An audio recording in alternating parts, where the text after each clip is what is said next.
McIlvaine, talking to the Cleanrooms International people, and we go back a long way with Cleanrooms International. Grand Rapids was kind of the hub of the clean room industry there in the early 1980s, and in fact, with Tim, I've just been reliving some of the great days of clean room exhibitions here in the United States in the 1990s. So there's a lot of water over the dam since that time. But we've got Tim Werkema and Bret Asper with us to talk today. I'd like to have each one of them introduce themselves briefly, if they would. Tim, let's start with you. Sure. My name is Tim Werkema, and I'm the president and CEO of Cleanrooms International. I've been with Cleanrooms International since 1997, so 23 years. I've seen a lot of, as you mentioned, Bob, in what we were discussing, a lot of change and a lot of evolving of technology within the cleanroom industry, and have been a big part of that with Cleanrooms International. And then let's move on to Bret. Why don't you introduce yourself there, Bret? Let us know about your background. Sure. My name is Bret Asper, and I'm the Chief Operating Officer here at Cleanrooms International. I've been with the company for about 2 years, but I do have a fairly extensive familiarity with the company in particular, going back prior to 2 years, and it's just an exciting time for us to develop and deliver products that are right in our wheelhouse that can help people. Yes, and I think that you people are very well positioned to do so, and that's why I wanted to do this interview with you here, and in particular to tell us what you're doing with converting patient rooms. And what I've done is I pulled up, we have a daily coronavirus technology solutions alert, so I pulled up an excerpt from our April 29th alert, and it does cover some of your activities here. But let's have you explain it to us. What are we looking at here? What are you doing to convert these patient rooms? Sure. Well, about a month ago, late March, we had a call from a partner of ours, distributor of ours, that had immediate needs for cleaning and filtering isolation rooms in hospitals to try to keep the hospital workers well, basically, from patients that are in isolation that had COVID. And they were very concerned, of course, about the spread and how contagious this was. So, doctors, nurses, technicians were very concerned. So as they scrambled to try to find solutions to that, we were kind of given the task of as quickly as possible trying to come up with a solution. And this wasn't something that we could prototype for 6 weeks and then design for 6 weeks, prototype for 6 weeks, and see if it works.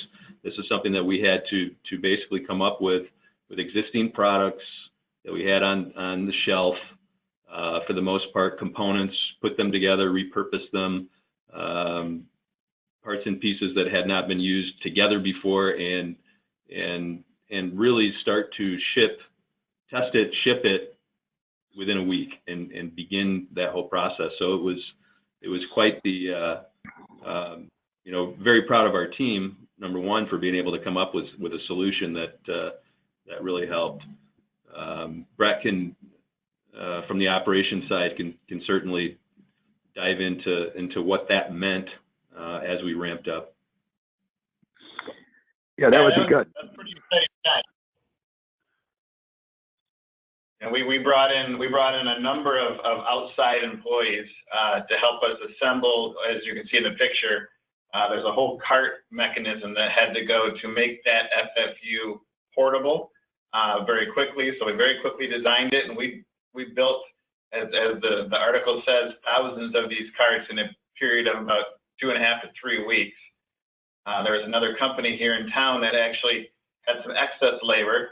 They created a temporary agency and was able to farm out those folks to us. So we were able to get some fairly highly skilled employees in here very, very quickly to help us do this assembly and really reinvent the product and get this out to customers, like as Tim said, in a matter of days, which was extremely impressive by everyone that was involved in it on our team.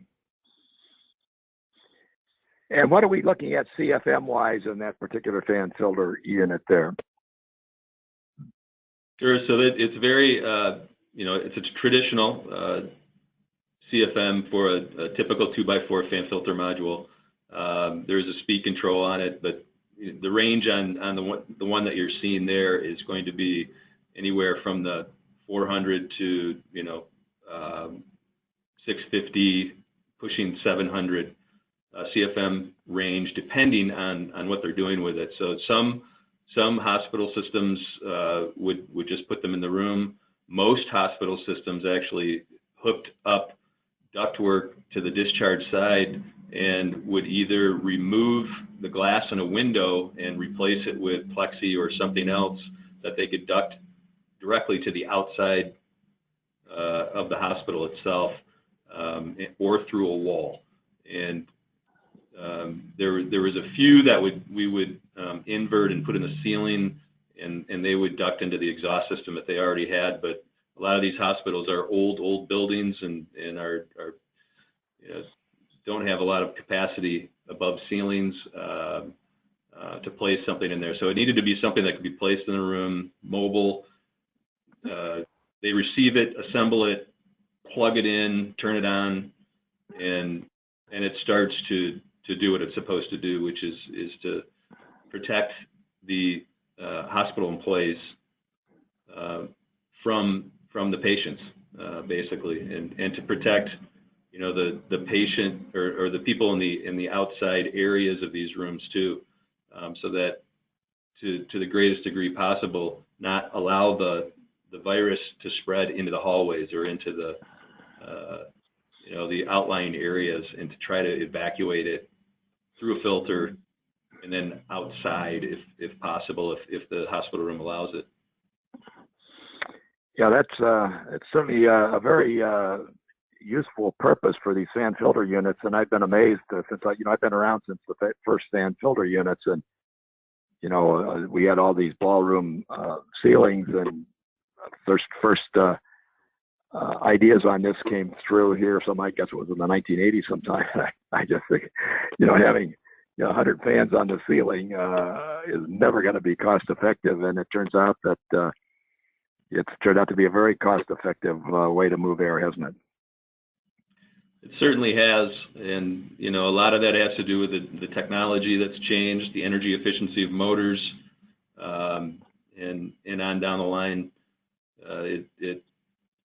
It's really grown since those earlier times. They've the foot or the height has decreased. They're much more low profile, and the cost efficiency is certainly decreased, and so it's kind of the evolution of a lot of different types of products as it's gone along. But Bob, you're certainly right. There was a lot of skepticism early on into what a fan filter module really could do.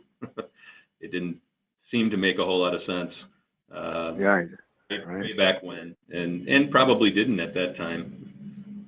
It was, most were central air handling systems with pressurized plenums or ducted, terminal filters, and that's the way it was done. So it was a learning process for the entire industry as it went along, and the product had to evolve also.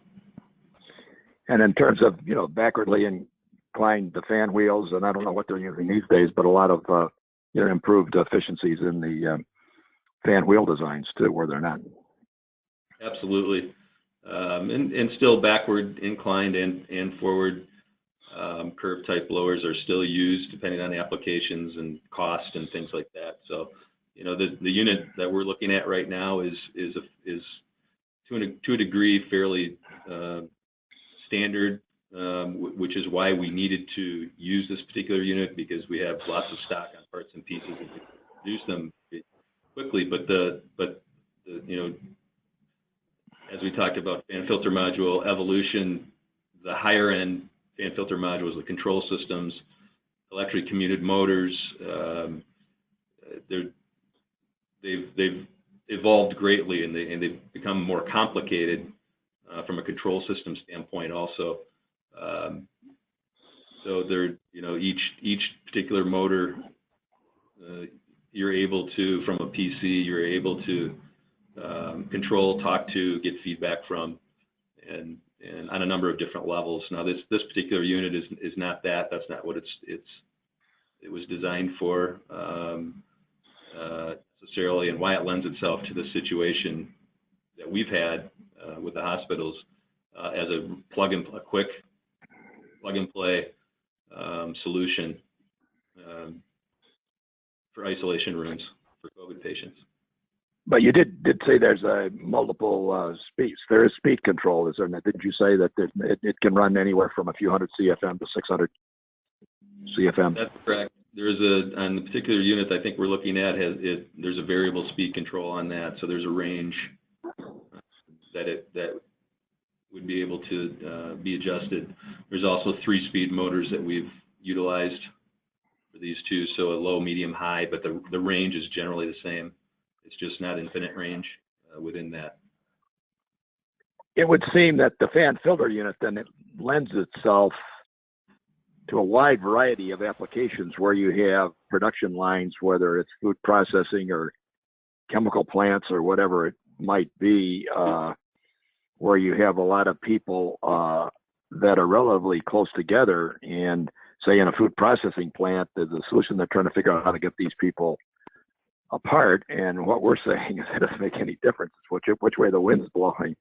You're better off, for instance, if you're running, to be running a foot ahead of somebody than you are 20 feet behind. And the same concept on these production lines, that if you have the fan filter units above the workers in key places, and you have the ability to control the amount of air going through each one of the filter units, you can control it so there's a reasonable downward flow of air, particularly if the intake of the air is below near the floor somewhere, and therefore this speed control is going to be very valuable. And the fact that you're doing this in 600 CFM modules means that you can control the air, in a plant with a few of these modules in an area, and keep the flow of air going in the right direction, which seems to be the key here.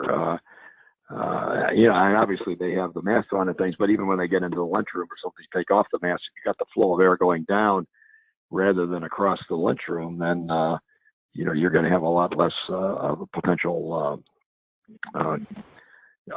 problem. So it seems to me that this is a unique tool to be used in a wide variety of industries. In that regard, let me ask you, how are you going to be able to gear up? I mean, obviously you're gearing up pretty substantially already if you can ship thousands of these out in a matter of a month or so. But are you going to be able to keep that up? Is it potentially even able to deliver more of these if there's a demand for it? Yeah, most definitely. We've been working with our vendors and our suppliers and making sure that we have the proper stream of product that we need to develop and continue to build these FFUs. So, yeah, we can continue to deliver the numbers of units that are required by the market. Well, that's all very impressive, and we're going to want to do more interviews with you in the future. But I think that this is going to be a very valuable one for a number of potential purchasers in a variety of industries. So I'd like to thank both of you for participating. Sure. Thank you for having us, Bob. Thank you for the time, Bob.